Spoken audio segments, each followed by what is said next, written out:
আসসালামু আলাইকুম। কালকে আমরা গেছিলাম একটু ঘুরতে, তো ওই ঘুরতে গিয়ে এই জায়গাটার মধ্যে ঢুকলাম। তো এই জায়গাটা এত সুন্দর, আমাদের ভালো লাগছে, মাশাল্লাহ অনেক ভালো লাগছে। দেখেন এগুলোর মধ্যে যে খেজুরের রস, তো এগুলো নিয়ে এক এক জায়গায় বিভিন্ন জায়গায় যে গিয়ে ওনারা বিক্রি করে। আবার এই যে খেজুরের রস ডাইরেক্ট, তা আমরাও আনছি এখান থেকে 1 লিটার খেজুরের রস, অনেক ভালোই লাগছে। তো দেখেন আরও অনেক, মানে এই পরিবেশটা একদম ঢাকার মধ্যে একটা গ্রামীণ পরিবেশ, ভাবাই যায় না। তো যারা না জানে তারা ভাববে একদম এটা পুরো গ্রামের ভেতরে, না এটা গ্রামের ভেতরে না, পুরো ঢাকার মধ্যে। দেখেন কি সুন্দরগুলো দৃশ্যগুলা, কত সুন্দর। এই যে গরুর বাছুরগুলা, এগুলো অস্ট্রেলিয়ান গরুর বাছুর।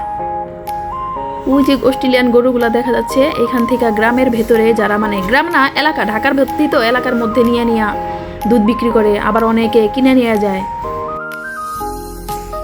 এই দৃশ্যটা আমার কাছে অনেক ভালো লাগছে, যে গ্রামীণ পরিবেশটা ঢাকার মধ্যে এত সুন্দর গ্রামীণ পরিবেশ, তো ভাবাই জানা। আমার হাজবেন্ড তো বলে অনেক সুন্দর ঢাকার মধ্যে। এই রাস্তা দিয়ে অনেক যাওয়া আসা হয়েছে, তো এটার ভেতরে যাওয়া হয় নাই ওনার, তার জন্য বলে এত সুন্দর একটা জায়গা কখনোই দেখি নাই এটার ভিতরে, যে এরকম আশেপাশে তো কতই যাই এই রাস্তা দিয়ে, তো দেখা হয় না, এটার ভিতরে ঢুকা হয় না। তো দেখুন দৃশ্যগুলা মানে এত সুন্দর, মনে হয় কি একটা পুরো গ্রাম। এই যে খেজুরের রসগুলো দেখছেন কি টুকটুক করে পড়তেছে, অনেকগুলা খেজুর গাছই আছে। এটা গ্রামে গেলে দেখা যায়, এটা ঢাকার মধ্যে কোনোভাবেই দেখা যায় না। আমাদের কাছে অনেক ভালো লাগছে।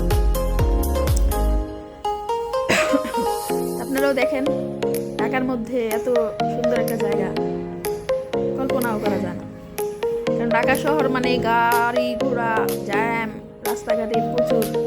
এখানে একটা পুকুরও আছে, পুকুরটা অনেক বড়, মোটামুটি অনেক বড়ই। এখানে অনেকে গোসল করে, এলাকার মানুষ এসে করে, দেখা যাচ্ছে পানির সমস্যা থাকলে ওখান থেকে এসে এখানে গোসল করে, কাপড় চোপড় ধুয়ে নিয়ে যায়, হাঁড়ি পাতিল ধুয়ে নিয়ে যায়, মানে যাদের এলাকার জন্য। ওই যে পিছনে এটা বিরাট এলাকা, আবাসিক এলাকা, অনেক সুন্দর, ভালোই পরিবেশটা। এই গরুর অস্ট্রেলিয়ান গরু এখান থেকে দুধ বিক্রি করে, মানে নিয়ে যায় বিক্রি করে, আবার ওনারাও খুচরাও বিক্রি করে। এখানে সকালবেলা গরুর দুধ দিয়ে এলাকার মধ্যে নিয়ে যায় বিক্রি করে, এলাকায়। এই যে এখানে আছে বড় বড় গরু, এই যে বড় গাই গরু এখানে দুধ দোয়ায়। এই যে গরু বাছুর, এখানে আছে রাজহাঁস, এখানে আছে রাম ছাগল, ভেতরে রাম ছাগল। এই জায়গাটির নাম হলো যাত্রাবাড়ি বিবির বাগি, যারা নামে পরিচিত। আমাদের এই ভিডিওটি ভালো লাগলে কমেন্টে জানাবেন আর সাবস্ক্রাইব করবেন। আল্লাহ হাফেজ।